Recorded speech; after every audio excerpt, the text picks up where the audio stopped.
Ertugrul bin Suleymaan Shaah waxa uu la socday qabiilkiisa oo dhammaa 400 oo qoys, kuwaas oo ka soo cararay dhibaatada Mongooliska ku hayay dhulkii muslimiinta.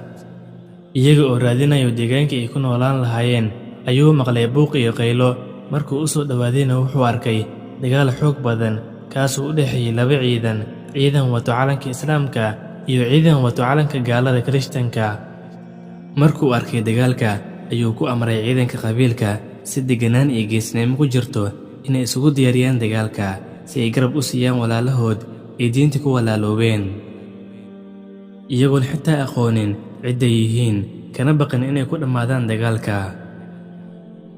Ciidankii muslimiinta ee ku jiray dagaalka ayaa arkay ciidan boorka fardahooda ka baxayo oo buux dhaafiyay hawada, kuwaasoo ayna aqoonin cidday yihiin, ayna garanaynin ma dhulka ayay ka soo baxeen mise cirka ayay ka soo degeen.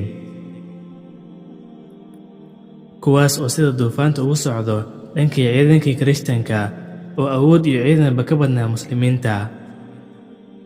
Waxay u dagaalameen si geesinimo leh, waxayna awoodeen guuldaradii muslimiinta inay u beddelaan guul, wayna jebiyeen ciidankii gaalada ee Kirishtanka ahaa, wayna guulaysteen ciidankii muslimiinta ee uu hogaaminayay amiirka muslimiinta Calaa-ud-diin as-Saljuuqi.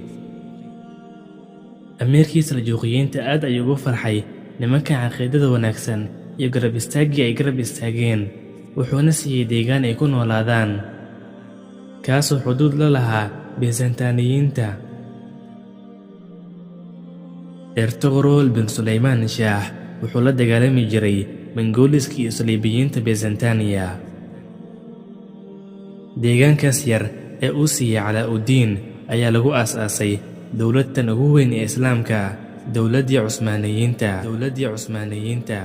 Amiirkaas mujaahidka ah, geesigana ah, awlaaddiisa waxay adduunka xukumeen, calanka Islaamkana qaadeen wax ka badan 600 oo sano. Allah u naxariisto isaga iyo inta la midka ahba.